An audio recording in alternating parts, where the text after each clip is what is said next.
The water world of Kalara shook as another explosion rocked the surface. Elder Yuki Choi pressed her webbed hands against the viewing panel of the emergency bunker. Above the crystal blue oceans, black ships filled the sky like a plague of metal, insects. The Vex Dominion had come to her peaceful world, and they brought only death. "How many ships have we lost?" Yuki asked, her voice barely a whisper through the water-filled breathing mask. "All of them," replied Commander Baekhyun Lim, his scales pale with fear. "The defense fleet lasted less than an hour. Our weapons barely scratched their hulls." Yuki closed her large, dark eyes. The Kalari had never been warriors. Their people evolved in the gentle currents of peaceful oceans. They built cities that floated like flowers on the water. They created art that sang with the voices of whales. War was something they read about in old galactic records, not something they lived. But the Vex Dominion cared nothing for beauty or peace. They wanted new worlds for their empire, and they took them by force. The Kalari were just another obstacle to remove. "Elder," said a young technician named Hyunbin Ko, "we're receiving reports from the outer colonies. Jindo Prime has gone silent. The stations around Pusan are destroyed. They're killing everyone." Yuki felt her heart sink deeper than the ocean trenches.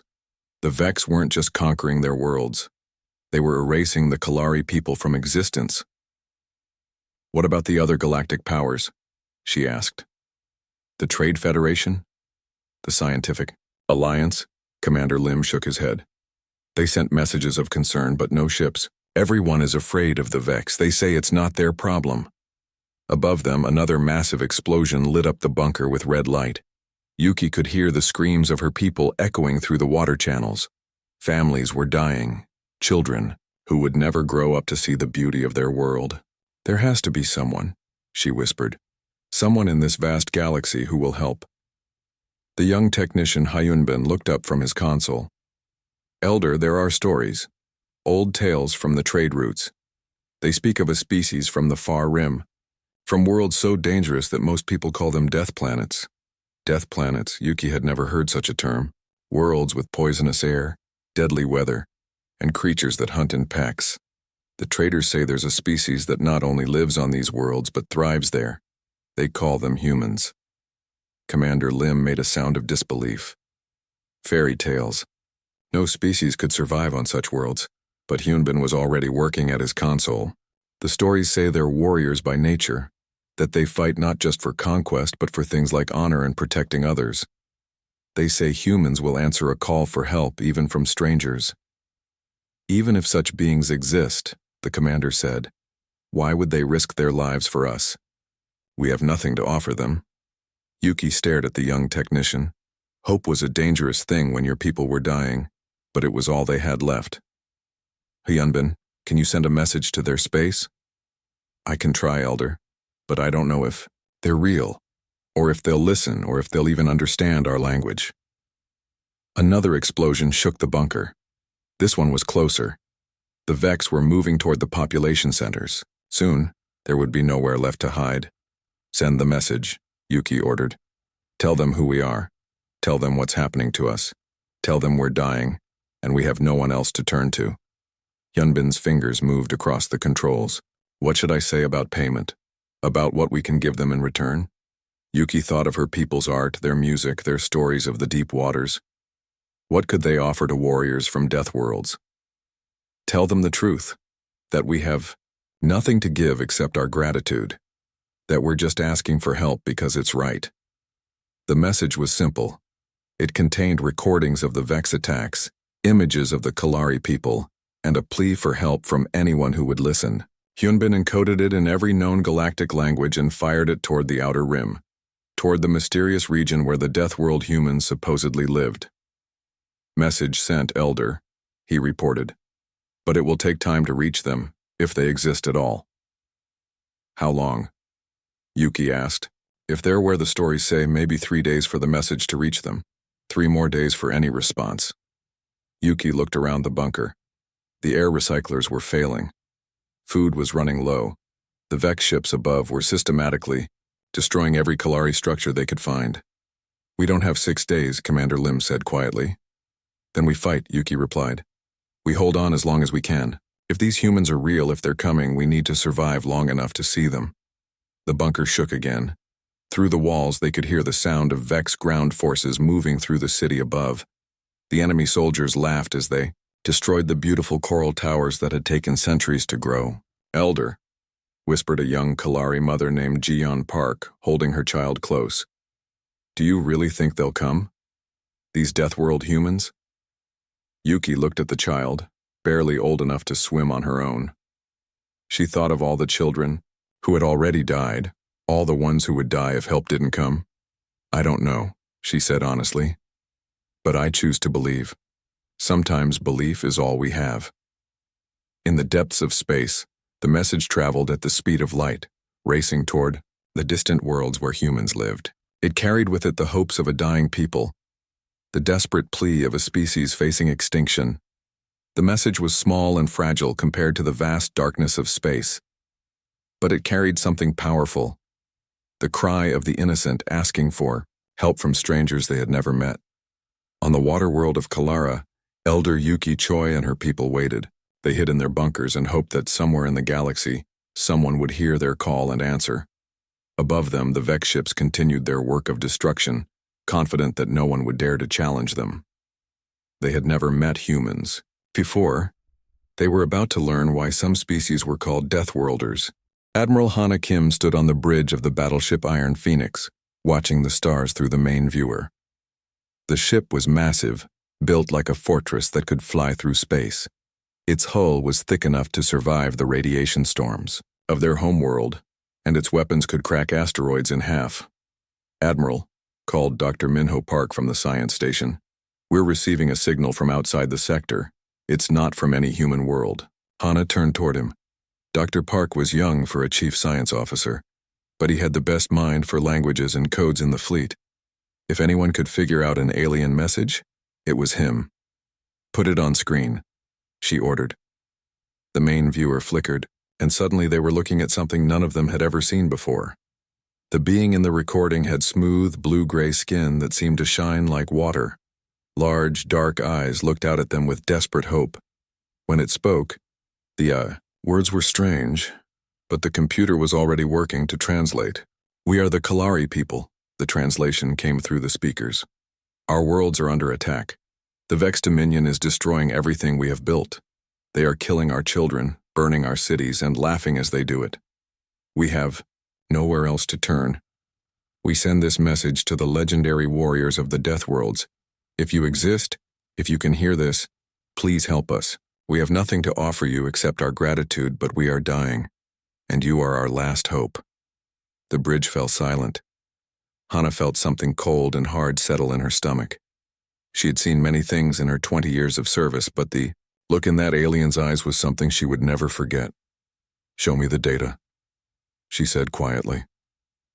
Dr. Park's fingers flew over his console. "The message contains star charts, Admiral. It's coming from the Kalari sector, about 8 days from here at maximum jump speed. The data shows massive fleet movements, energy signatures consistent with orbital bombardment, and..." He paused. "Massive population centers going dark. They're being wiped out," whispered Captain Jiwon Lee, the ship's fighter squadron commander. She was normally tough as the metal hull of her fighters, but even she looked shaken. "How many people are we talking about?" Hana asked. "Based on the data, approximately 40 billion Kalari across 12 worlds," Dr. Park replied. "The attack started 6 days ago. By the time we could get there, most of them might already be dead." Hana stared at the viewer, where the alien's image had frozen. 40 billion people. That was more than the entire population of Earth. And they were dying while asking for help from strangers. "Signal the fleet," she ordered. "All ships are to prepare for immediate departure." "Admiral," said Lieutenant Do-hyun Yu from the communication station, "we should contact Fleet Command first. This could be a trap or a political situation we don't understand." Hana looked at him with the kind of stare that could freeze plasma. "Lieutenant, did you see that message?" "Yes, ma'am, but did you see a species asking for help while their children are being murdered?" "Yes, ma'am." "Then we go. Now. Send the message to Fleet Admiral Tae Hyung Shin. Tell him the Iron Phoenix is moving to assist civilian populations. Under attack.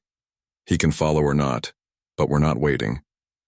Within an hour, the Iron Phoenix was racing through hyperspace toward the Kalari sector, but Hana's message had done more than inform her commander. It had spread through the human fleet like wildfire. Fleet Admiral Taehyung Shin read the report on his flagship, the massive dreadnought Soul's Might.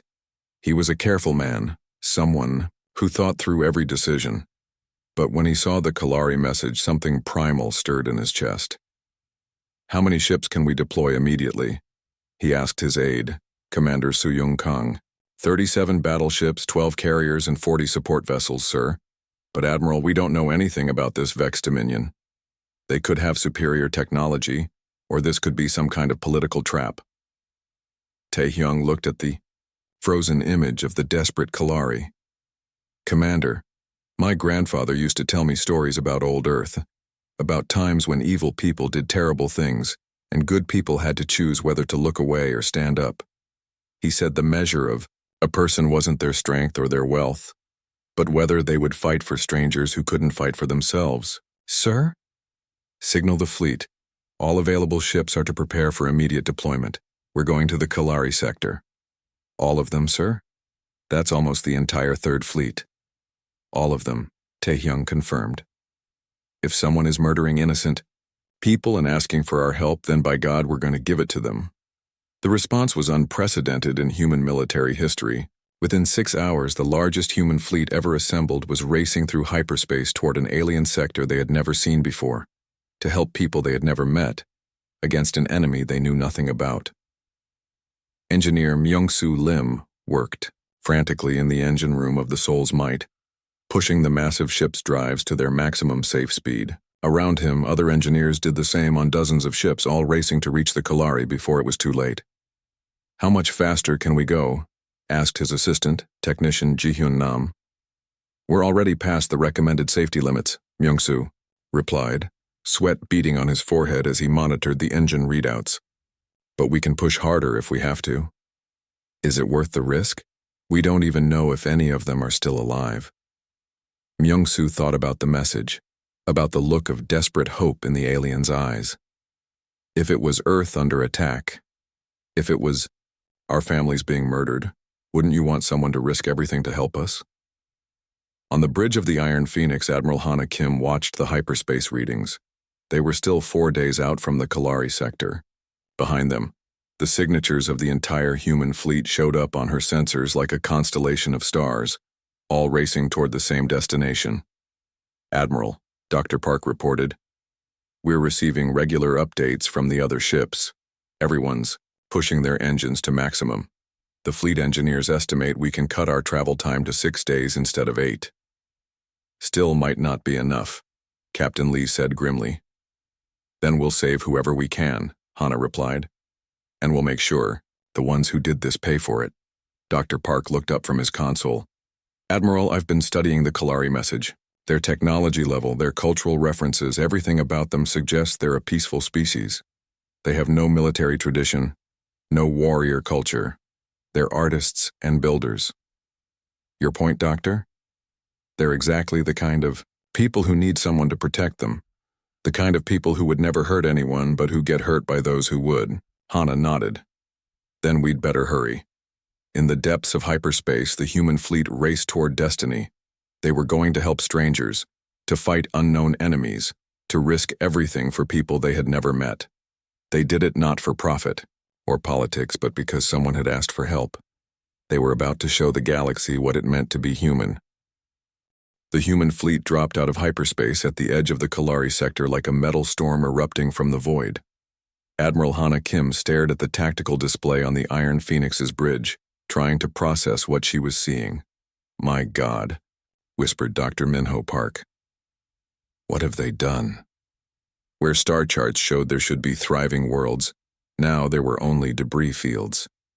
Entire planets had been cracked open like eggs, their surfaces glowing with the heat of orbital bombardment. The beautiful water worlds of the Kalari people had been turned into boiling graveyards. "Admiral," reported Lieutenant Do-Hyun Yu, "I'm detecting refugee ships near the edge of the system. Small vessels, moving away from the inner planets. How many? Hana asked. 12 ships, ma'am. Based on their size, maybe a few thousand survivors. Total. Hana felt her heart sink. 40 billion people and only a few thousand had escaped. The Vex Dominion hadn't just conquered the Kalari worlds. They had destroyed them. Signal the refugee ships, she ordered. Tell them we're here to help. Captain. Jinwoo Nam, the fleet's diplomatic officer, worked quickly at his station. Admiral, I'm having trouble with their communication systems. Their technology is very different from ours. It might take time to establish a proper link. Then we go to them, Hana decided. Prepare a shuttle.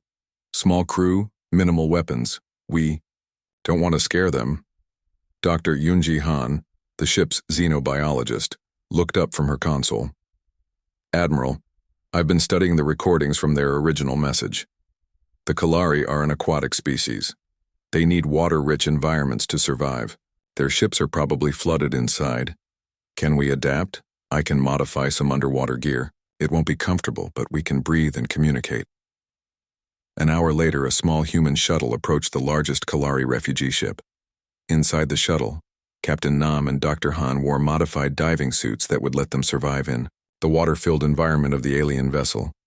The Kalari ship was unlike anything they had ever seen. It was smooth and curved like a seashell, with surfaces that seemed to flow like water even though they were solid metal. As their shuttle docked, they could see alien faces looking out at them through transparent panels. They looked terrified, Dr. Han observed. Can't blame them, Captain Nam replied. After what they've been through, I'd be afraid of any unknown ship too. The airlock cycled, and they found themselves in a chamber that was indeed filled with water. But it wasn't ordinary water. It had a blue-green tint and felt warm against their suits. Somehow they could breathe it through their modified equipment. A figure approached them through the water. It was clearly the same species they had seen in the message, but this one looked exhausted and afraid. Its large eyes were filled with a mixture of hope and disbelief. You came, the alien said, its words translated by the computer in their suits. You actually came. We received your message, Captain Nam replied. We're here to help. The alien's eyes filled with tears that mixed with the water around them. I am Elder Yuki Choi. I sent that message, but I never truly believed anyone would answer, especially not from so far away. Dr. Han stepped forward. Elder Yuki, how many of your people survived? Less than 5,000 across all our ships, Yuki replied. 40 billion Kalari lived in this sector a week ago. Now we are all that remains. The number hit them like a physical blow. Captain Nam had seen war before, but never genocide on such a massive scale. What happened? He asked. Elder Yuki's expression darkened. The Vex Dominion wanted our worlds for expansion. When we tried to negotiate, they laughed. They said we were weak, that we deserved to die for being so pathetic. They didn't just kill us, they enjoyed it. Dr. Han recorded everything as Yuki led them through the ship.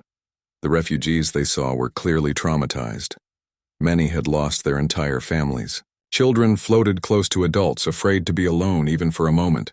This is Hyunwoo Kim, Yuki said, introducing them to a younger Kalari who was coordinating the refugee ships. He has been organizing our escape.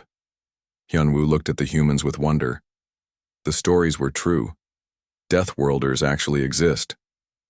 Deathworlders? Captain Nam asked. The old tales say humans come from worlds so dangerous that they breed natural warriors. Worlds with deadly weather, poisonous air, and creatures that hunt in packs. The stories say humans are the only species crazy enough to live on such planets. Dr. Han smiled. Well, Earth does have some dangerous weather, and we do share the planet with quite a few predators. Are you really here to fight the Vex? Hyunwoo asked. That's the plan, Captain Nam confirmed. How many Vex ships are in the system? Elder Yuki and Hyunwoo exchanged glances. Hundreds, Yuki said. Maybe thousands. Their main fleet is stationed around Kalara, our homeworld. They're building some kind of fortress there. What kind of weapons do they have? Dr. Han asked. Energy beams that can slice through our ships, Like they're made of paper, Hyunwoo replied. Missiles that can crack planets and their soldiers. He shuddered. They wear armor that makes them nearly invulnerable. Captain Nam and Dr. Han exchanged their own glances. The Vex sounded formidable, but they had seen what human military technology could do. Elder Yuki, Captain Nam said, we want to help you, but we need to understand something. Why did you send that message to us specifically? How did you even know humans existed? Yuki smiled sadly. There are stories among the spacefaring peoples, tales of a species from the outer rim that fights for principles instead of profit. The stories say humans will answer a call for help even from complete strangers, even when there's nothing to gain. And you believed those stories? I had to. When your people are dying and no one else will help, you reach for any hope you can find, even if it seems impossible. Dr. Han felt something stir in her chest. Here was a species that had lost everything, but had still held on to hope that strangers might care enough to help them. Elder Yuki, she said, what would you like us to do? Save whoever you can, Yuki replied. There might still be survivors hiding on some of the outer worlds. And if you can? She paused. Make the Vex pay for what they've done. They laughed while they killed our children. They need to learn that there are consequences for such evil. Captain Nam nodded. We'll do what we can, but first we need to get you and the other refugees to safety. We have nowhere to go, Hyunwoo said. Every Kalari world is destroyed or occupied. Then you'll come with us, Dr. Han said without hesitation. Earth has plenty of water. We'll find a place for you. Elder Yuki stared at her in amazement. You would give us sanctuary, but you don't even know us. You asked for help, Dr. Han replied simply. That's enough.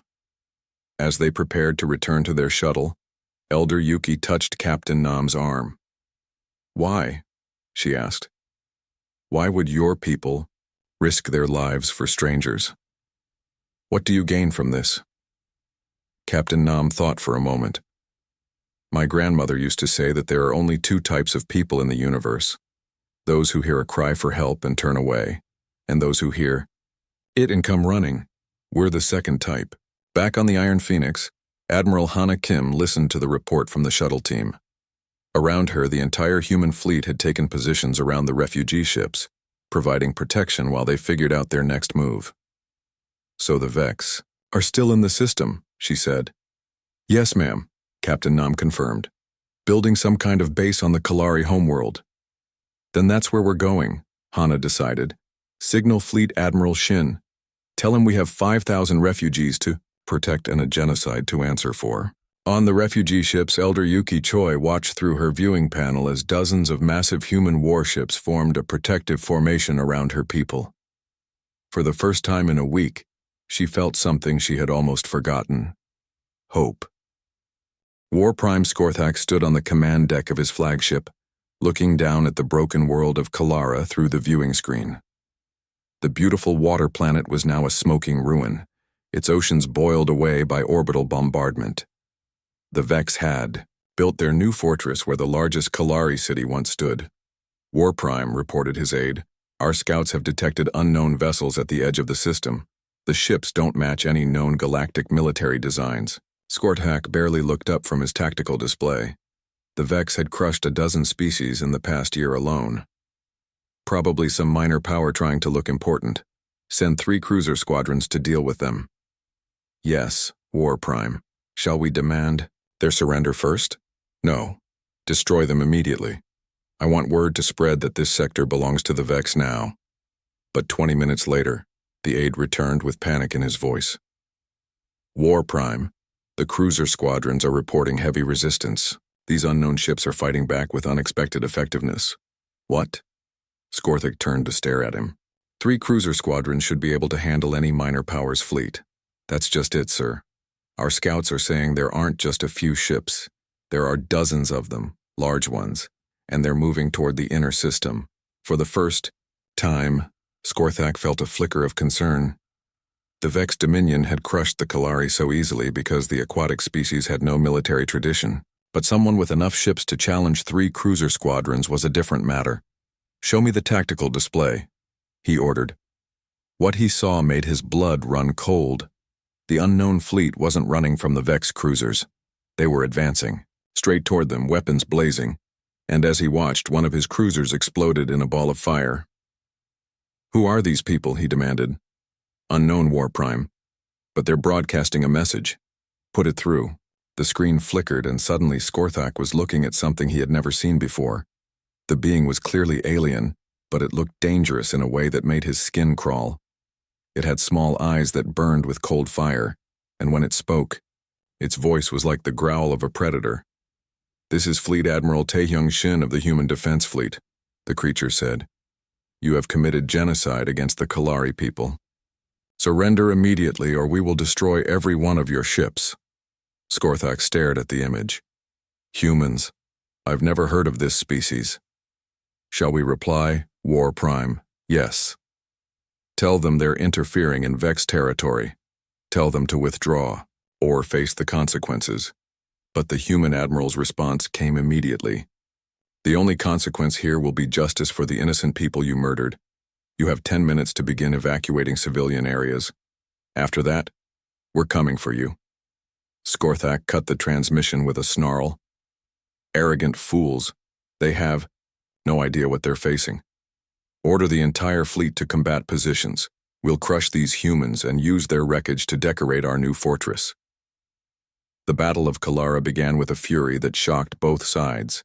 The human fleet came in fast and hard, their ships built like flying fortresses.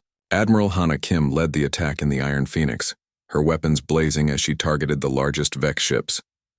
"Target their command ship," she ordered Chief Gunner Yuna Jang. "Hit them with everything we have." "Missiles away," Yuna reported. "Direct hit on their primary hull."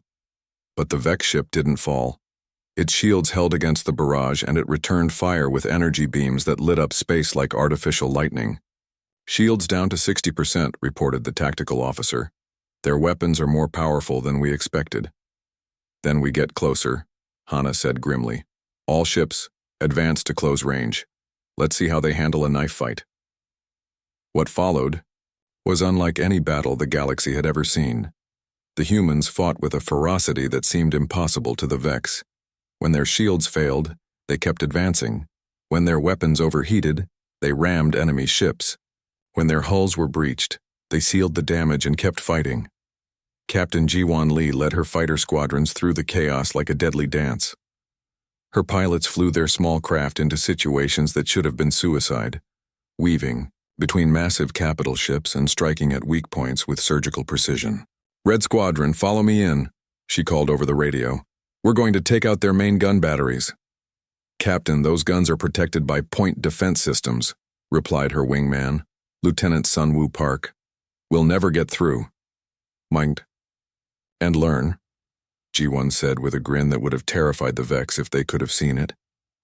She led her fighters in a spiral pattern that confused the Vex targeting systems. While the enemy guns tracked their movements, human bombers came in from a different angle and destroyed the defensive systems. Then Ji-won's squadron swept in and destroyed the main guns in a series of precise strikes. On the ground, Major Kyung-soo Jung led his Marines in an assault on the Vex fortress.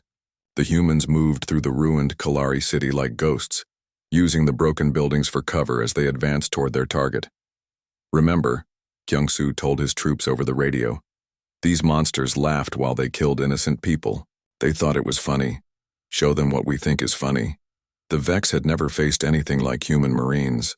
These warriors fought in conditions that would kill most species. They operated in vacuum when their suits were damaged. They kept fighting with injuries that should have put them down. And they showed a level of tactical creativity that the rigid Vex military doctrine couldn't handle. "Sir," reported Sergeant Minji Song, "I've found the Kalari cultural archives. The Vex were getting ready to destroy them." "Not today," Kyung-soo replied. "Set up a defensive perimeter. We're holding this position until we can get those archives to safety." Back in space, War Prime Skorthak watched his fleet slowly being torn apart by the human forces. These creatures fought like nothing he had ever encountered. They seemed to treat death as just another enemy to overcome. "War Prime," his aide reported. We've lost 12 ships. The humans have lost only 3, and they're still advancing. How is that possible? Our ships are superior. Their tactics don't make sense, sir. They fight like they're not afraid to die. One of their ships rammed our heavy cruiser when its weapons failed. The captain could have escaped, but he chose to sacrifice his ship to save a damaged human vessel. Skorthak stared at the tactical display in disbelief. The humans were winning through sheer audacity and willingness to sacrifice themselves for each other. It was the most terrifying thing he had ever seen. Sir, the aide continued, they're broadcasting on all frequencies. They're demanding we surrender and face trial for war crimes. War crimes? Skorthak laughed bitterly. We're conquerors. We take what we want. I don't think they see it that way, sir. On the Iron Phoenix, Admiral Hana Kim watched as the last Vex resistance crumbled. The human fleet had paid a price for victory. 4 ships destroyed, hundreds of crew members dead. But they had achieved something unprecedented. They had defeated a superior force through courage, determination, and an absolute refusal to abandon their principles. Admiral, reported Dr. Minho Park, we're receiving surrender signals from the remaining Vex ships.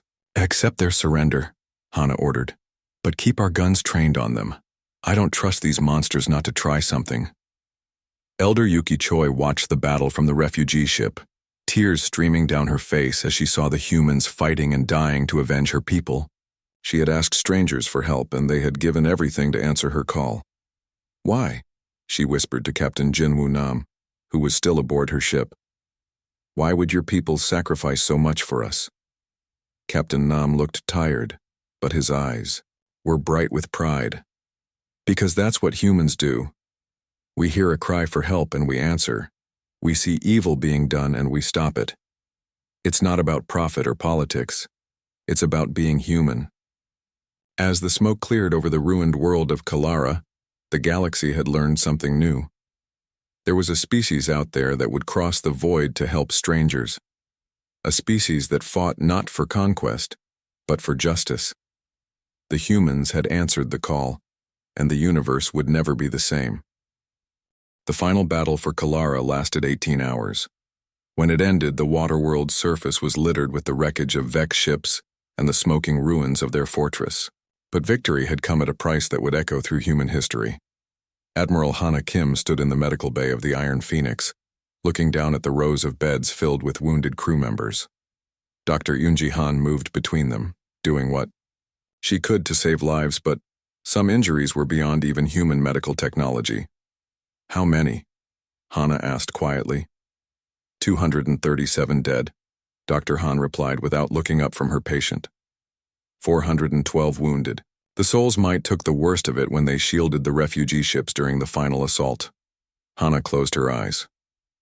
237 human beings had died to save a species they had never met before this week. Their families, back on Earth, wouldn't even know yet that their loved ones were gone. Admiral, came a voice behind her. She turned to see Major Kyung-soo Jung, his marine armor scarred and blackened from the ground assault. We've secured the Kalari Cultural Archives, all of them. Their entire history, their art, their music, everything the Vex tried to destroy. Good work, Major. Any sign of survivors on the surface? Kyung-soo's expression darkened. No, ma'am. The Vex were thorough, but we found evidence of what they did. Mass graves, execution sites. They didn't just kill the Kalari quickly. They made them suffer. Hana felt rage burn in her chest, but she forced it down. The time for anger had passed. Now was the time for healing and justice. What about the Vex prisoners? 43 survivors from their fleet. War Prime Skorthak is among them. He's demanding to speak with you. Hana nodded. Take me to him. The Vex War Prime was being held in the ship's brig, behind force fields that could stop a plasma cannon. He was tall and reptilian, with scales that gleamed like metal and eyes that burned with hatred. When he saw Hana approach, he snarled. You think you've won something, human? He spat. The Vex Dominion has 1,000 fleets. When they learn what you've done here, they'll come for your worlds. They'll make your people suffer as you've made us suffer. Hana looked at him with the cold stare that had made her legendary in the human fleet. You're confused about who did the suffering here, Skorthak. You murdered 40 billion innocent people. You laughed while you did it. And you call yourselves the victims? They were weak. They deserve to die for their weakness. No, Hana said, quietly. They deserve to live because they were innocent. Just like the human crew members who died saving them deserve to live. The difference is, our people chose to die for something greater than themselves. Your people chose to die for nothing but cruelty. Skorthak's eyes widened in confusion. You're insane. No species sacrifices itself for strangers. It goes against every natural law. Maybe that's what makes us human, Hana replied. We don't follow natural law. We follow what's right. She turned to leave, but Skorthak called after her. What are you going to do with us? You'll stand trial for genocide, Hana said without turning around, and then you'll spend the rest of your life in prison, thinking about the people you killed. In the ship's main conference room, Fleet Admiral Taehyung Shin met with the senior officers to discuss what came next. The tactical display showed the current situation: 43 Vex prisoners, 5,000 Kalari refugees, and a human fleet that had traveled further from home than any human force in history. The Kalari have nowhere to go, reported Captain Jin Woo Nam. Every world in their sector is either destroyed or uninhabitable. They're asking if we can help them find a new home. Earth has already approved emergency refugee status, Admiral Shin replied. But it's not just about giving them a place to live. They've lost everything. Their entire civilization has been destroyed, except for what Major Young's team managed to save. Commander Suyung Kang looked up from her datapad. Sir, we're getting reports from across the galaxy. News of what happened here is spreading fast. Other species are asking questions about humans. Some are afraid, but others, she paused. Others are asking for help. What kind of help? Pirates attacking trade routes, slavers raiding colonies. The same kind of evil we stopped here, just on a smaller scale. Admiral Shin leaned back in his chair. We came here to answer a distress call. Now we might have started something bigger. Dr. Minho Park spoke up from his position at the science console. Admiral, I've been analyzing the Vex communications we intercepted. They weren't just expanding for resources. They were doing it because they enjoyed causing pain. They're a species that finds pleasure in the suffering of others. Sadists, Captain Lee said with disgust. More than that, Dr. Park continued. They built their entire culture around the idea that might makes right, that the strong should prey on the weak without mercy or consequence. Well, Admiral Shin said grimly, they just learned that there are consequences after all. Elder Yuki Choi floated in the water-filled chamber that the humans had prepared for her on the Iron Phoenix. Through the transparent walls, she could see human crew members going about their duties with the same efficiency they had shown in battle. Captain Nam entered the chamber, wearing the modified equipment that let him breathe in the Kalari environment. Elder Yuki, Admiral Kim wanted me to give you an update on your people. How are they adapting? Better than expected. The human ships have been modified to accommodate Kalari needs, and our medical teams are working around the clock to help the wounded. Dr. Han says most of your people will make full recoveries. Yuki felt tears mix with the water around her. And what of the future? We have no worlds, no homes, no way to rebuild what was lost. Actually, Captain Nam said with a smile, that's what I came to talk to you about. Earth's government has approved a plan to help resettle the Kalari people. There are several water worlds in human space that could be adapted for your needs, and the Federation of Planets has offered additional resources. The Federation? But they refused to help us before. That was before they saw what humans were willing to do for strangers. Now everyone wants to be on the right side of history. Yuki was quiet for a long moment. Captain Nam, there's something I need to ask you. Something that's been troubling me since this began. What is it? Your people fought so hard for us. They died for us, but we have nothing to give you in return. No wealth, no technology, no strategic advantage. Why would humans risk so much for something they can't gain from? Captain Nam was quiet for a moment, thinking about how to explain something that was so fundamental to human nature that most humans never questioned it. Elder Yuki, he said finally, Let me tell you about my daughter. She's 8 years old and she lives on Earth with my wife. Last week she found a bird with a broken wing in our garden. She could have ignored it. The bird was going to die anyway, and saving it wouldn't benefit her in any way. But she brought it inside, made a little nest for it, and nursed it back to health. When I asked her why, she just looked at me like it was the most obvious thing in the world. Because it needed help, Daddy. Yuki stared at him. Your daughter would risk herself for a creature she doesn't even know? That's what humans do. We see something that needs help and we help it. Not because we gain something, but because it's right. My daughter learned that from watching humans around her do the same thing. And someday, her children will learn it from watching her. But the cost, Yuki whispered. So many of your people died, and they died knowing they were saving innocent lives, Captain Nam replied. In human culture, there's no greater honor than sacrificing yourself to protect others. Those crew members didn't die for nothing. They died so that the Kalari people could live. Yuki felt something profound settle in her understanding. Your species doesn't fight for conquest or profit. You fight for the idea that suffering should be stopped, regardless of who's suffering. Exactly. And you would do this again? For other species that called for help? Captain Nam smiled. Elder Yuki, if another distress call came in right now, do you know what would happen? Every human ship in the fleet would volunteer to answer it. Not because we want glory or wealth, but because someone needs help. As the human fleet prepared to leave the Kalara system, taking the Kalari refugees to their new homes, the galaxy watched and learned. Word spread from species to species about the humans who had crossed the void to save strangers. About the Deathworlders who fought not for conquest but for justice. On Earth, memorials were planned for the crew members who had given their lives in the Kalara system. Their names would be remembered not as conquerors or heroes of empire, but as humans who had heard a cry for help and answered it with everything they had. And across the galaxy, in star systems where the strong preyed on the weak, predators began to look over their shoulders, because now everyone knew that somewhere out there, humans were listening. And if you hurt the innocent, if you committed evil for the pleasure of it, the Deathworlders might come for you.